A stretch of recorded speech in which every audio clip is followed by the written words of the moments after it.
Hello, it's me again. Yes, I'm going to do my first stretch and fold.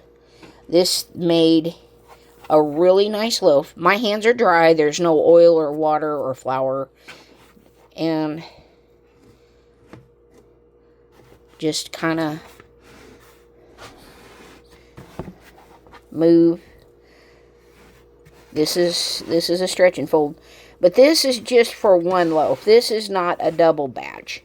Most of the time you have a double batch, it's a little easier to work with.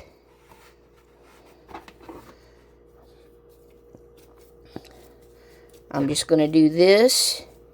The dough has relaxed a little bit. It's been a little less than an hour, I think. Probably about like 50 minutes, 55 minutes. I kind of forgot about it. And that's my problem. But the dough is still a little teary, I guess. It'll tear really easily. But I like this. I prefer this way. But I don't want to do too much. I don't want to overwork it. But I have a hard time leaving stuff alone. This is a really nice dough to work with. It's not too wet. It's almost too dry. But I don't want to overcompensate. I don't want to get my hands wet. Just let it be. And I'll be back in probably about another 45 minutes. And I'll show you what I do there. I guess I could feed my starter. That's how much is left. And I'm just going to go ahead and feed that. Get my plate up here. And I have so much whole wheat flour. I'm really wondering, well, I don't know. I really need to feed this, but I don't want to feed it.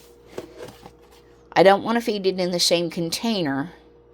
But I'll have to track down a clean bowl and lid. I don't think I have any in my dishwasher.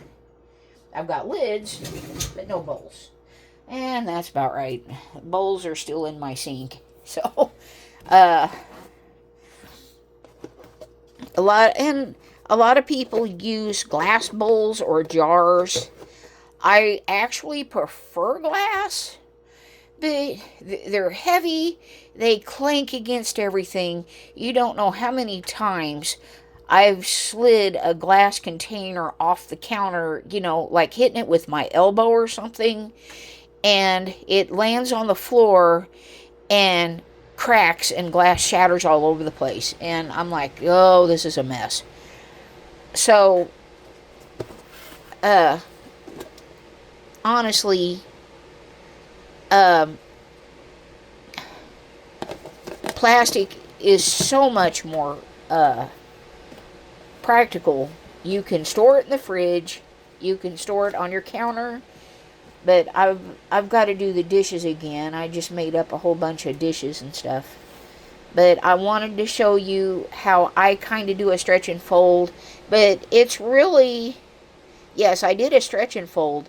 But it's kind of an improper stretch and fold because this is half batched. If you want 2 loaves of bread, do twice what I did. And let's see, 3 cups all-purpose unbleached flour. And yes, I think honestly believe that the unbleached flour makes a difference in the quality of my bread. Maybe that's my imagination, but I've had a lot fewer problems with my doughs using unbleached flour. But a lot of that just may be experience doing this for so long. Let's see, 1/4 cup whole wheat flour, not the hard white wheat, but whole wheat, and just kind of sifting that together. I started out with 1 cup warm water. Of course, this is cold now, but it was warm when I started. 1 cup water, started getting it together, added probably altogether about 3/4, probably 3/4 more of these. So probably about a cup and 3/4 water. But I added the water to adjust the dough. I did not add all the water at the same time. I let the dough be very dry and very shaggy, and then about the middle of the way, before my dough actually started forming, I added, let's see, 2 teaspoons of salt, 1 tablespoon of sugar, 2 teaspoons of regular vegetable oil, and you can use avocado oil, you can use olive oil, you could probably even use butter if you really wanted to, but oil, this doesn't re-solidify, butter does, but butter has better flavor, I think. It's just a richer flavor. So you can try that as well. You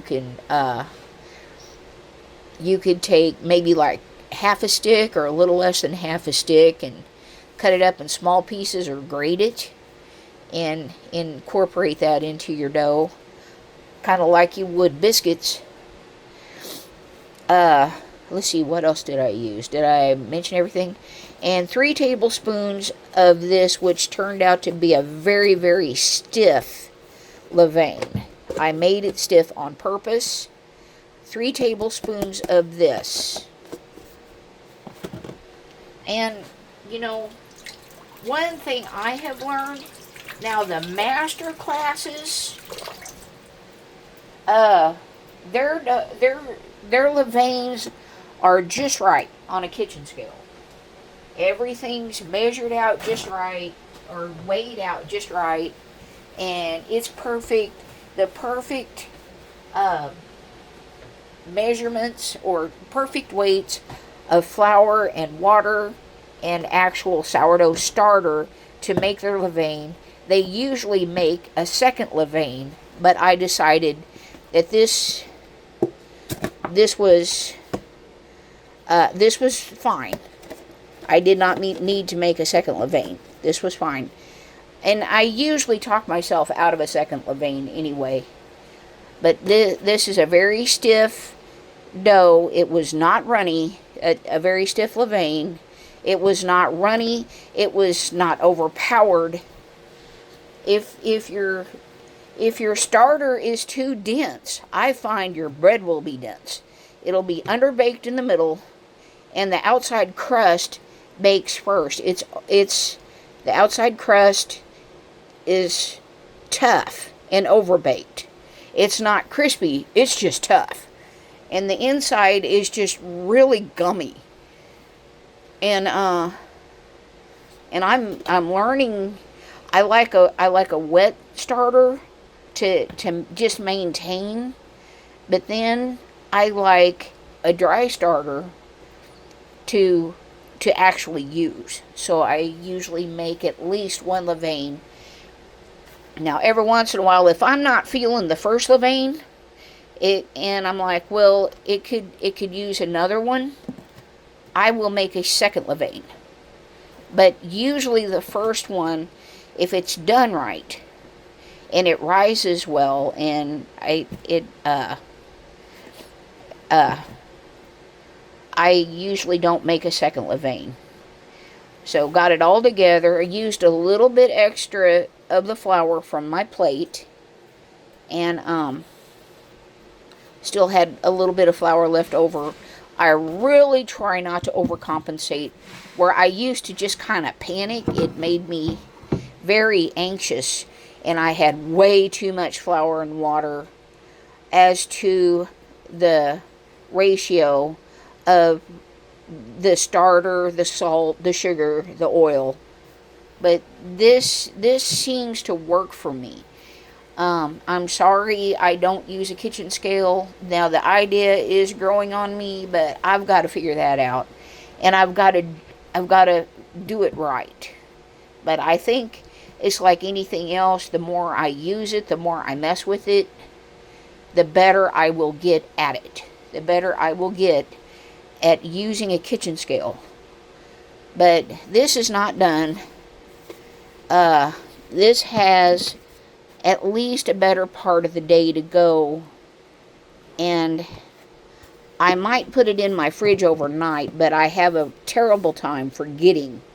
If I put a dough in the fridge and leave it overnight, I have a terrible time remembering. Oh yeah, I had that dough 3 days later. And so I like to keep it out on a counter where I can see it and I'm reminded, oh yeah, there's that dough. But I've let many a sourdough starter loaves go in the fridge, and it's just really pasty, overrose, and then collapsed again. And I'm like, dang it. And, trying to work with that, trying to get it back to a good dough and a good loaf of bread, and it usually flops. I've flopped so many sourdough loaves, and I'm like, I am not showing that. I'm so embarrassed by that. It's terrible. But a lot of that is over-raising, under-raising, and control on your starter. And the control on your starter, see, it's not even, it's so stiff, it's staying in place, even doing this. It is not dripping. It is not sliding down. So it's a very stiff starter. And I need to refeed that. Well, thank you for listening to my endless rambling. I will be back probably in about a half an hour or so and show you what I do with this.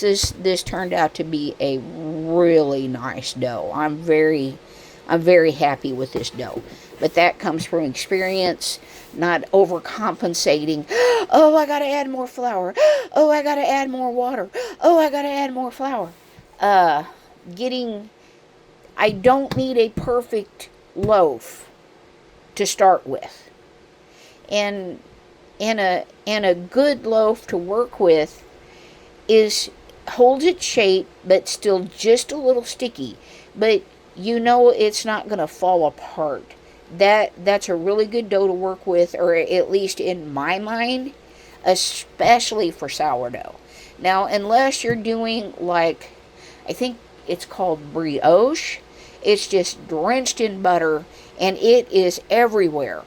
I've seen videos of it, and I'm like, oh, I don't think I could do that. I would be adding so much flour trying to get this to work. And if you're the kind of baker like I am, and you like a control on your loaf, and you like a control on your sourdough starter, and you're working with your dough, it forms a nice little dough. You might add a little bit of flour to it, and you're working with it, you're kneading it, and you're just messing with it and doing all this, and you just feel it falling apart as you're working with it. Oh, I hate that. Oh, it breaks my heart. And I've had that happen. But there's so much balance that goes between the dough and the sourdough starter. And your other inclusions: salt, oil, butter, sugar. Maybe some people even add honey. But I've been rambling long enough. Thank you for watching, and you have a wonderful day.